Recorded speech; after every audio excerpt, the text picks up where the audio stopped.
I do have a lot of happy memories growing up in Lindsborg.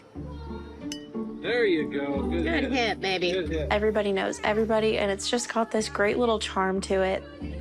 It was fun to grow up here. And with my dad being a cop growing up, I felt especially safe. It didn't feel like anybody was gonna hurt you or anything. Maddie. Growing up, Maddie was absolutely the opposite of a pushover. She was... You know, the criminal justice system and the way it deals with sexual assault is really tricky. And a lot of times there is not justice for, or at least punitive justice for victims of sexual assault through the courts. And I think this story highlights that, but it also highlights other aspects of healing and moving on and making the story known. So even if there isn't, you know, a criminal charge, there's still going to be some form of prevention and getting that story out there and letting people know what happened to her. And I think this entire piece was really brave. It goes off a lot of bravery to come forward at all and to do just any of the things that she does. I think this was an incredibly brave story, an incredibly powerful story, and an important reminder that we have a long way to go. The beginning of this documentary brings a gripping hard truth. This sort of incident can happen to anyone in as often as 68 seconds. The dumbfounded shock on the family has when the university seems to be taking more action than the police force. It's another ugly truth on the matter here. This is a hard visual you're asking the audience to take on. I'm grateful for the statistic opening at the beginning of the film, as it provides us with a sense of a trigger warning for what's ahead. As we're guided through the story with words, we eventually cut to photographic evidence of said incident. It heightens the sense of the emotions of the moment as we see this bruising and knowing that this isn't a cinematic moment created for the lens. Like, this is real life, and we're looking at a consistent global truth right in the face here. One voice represents many, and the story builds the fight to not give up, to fight for justice. I like how they introduced the topic and the main character. So them building up the sense of security, a safe and friendly neighborhood, a protective police father, or cop father rather, and having a very loving family.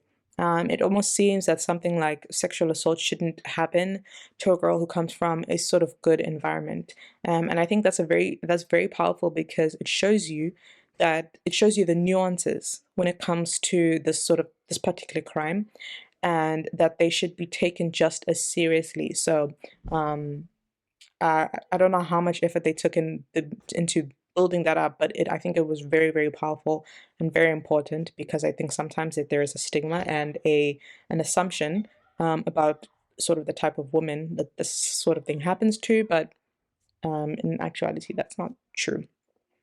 Although this is a difficult topic, I think that it's good that it depicts that she could go to her parents and she had a support system to help her. I think that is a great encouragement for women who find themselves in this situation, that it is important to take action and find a good support system for you. I was astounded by, first of all, the production quality across the board, great. Nothing about the production was not good. It was all really good. The pacing, the camera work, the interviews, the voice recordings of what actually occurred. All of that was amazing. The content was amazing. I liked the quotes that came up. I was astounded by less than 1% and in prosecution. Are you kidding me? I like the opening, because I think right there it just sets us up knowing what's happening and what we're watching, and we're already invested. I also wrote down raped again by the justice system. I hear that so many times. It's just sickening. And I really like that these people are really trying to make a difference in how these police officers get trained, because they're police officers. They're not therapists. They're not social workers. They're not trained in that kind of stuff, unfortunately, as far as how to talk to somebody that comes to them for help. It's terrible. When the father said to the guy in the kitchen, the guy didn't hear her say no. She's saying no again, so we need to hear her. And that was just amazing. I mean, for him to say that is so powerful. This made me tear up several times. I don't think people really do realize how broken the justice system is for sexual assault victims. And the fact that she even got a grand jury and they still said no.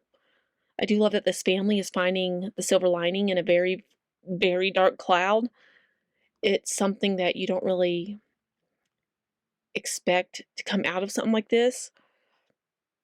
The fact that she's able to move on, was even able to find a husband and get married after such a traumatic event is really amazing. The fact that she was able to tell her new story on the news and get internationally, knowing that might open her up to trolls. What she did was brave. She never should have had to go through any of this. And it's quite horrifying and sad that she did, but I'm really glad she overcame and is brave enough to continue telling her story through documentary, and that her and her mom have found it through activism and nursing to help other victims of sexual assault. Maddie's story in Loud Enough is one of, unfortunately, too many voices of individuals abused by both people and just the justice system itself. Her tireless efforts, however, to find justice for herself and the support of her parents are some of the best takeaways we can get from this piece. Though she has gone through something incredibly traumatic and still deals with it to this day, she has allowed it to blossom into something productive, something that's beyond just self-advocacy, but for the betterment of people she will never even meet.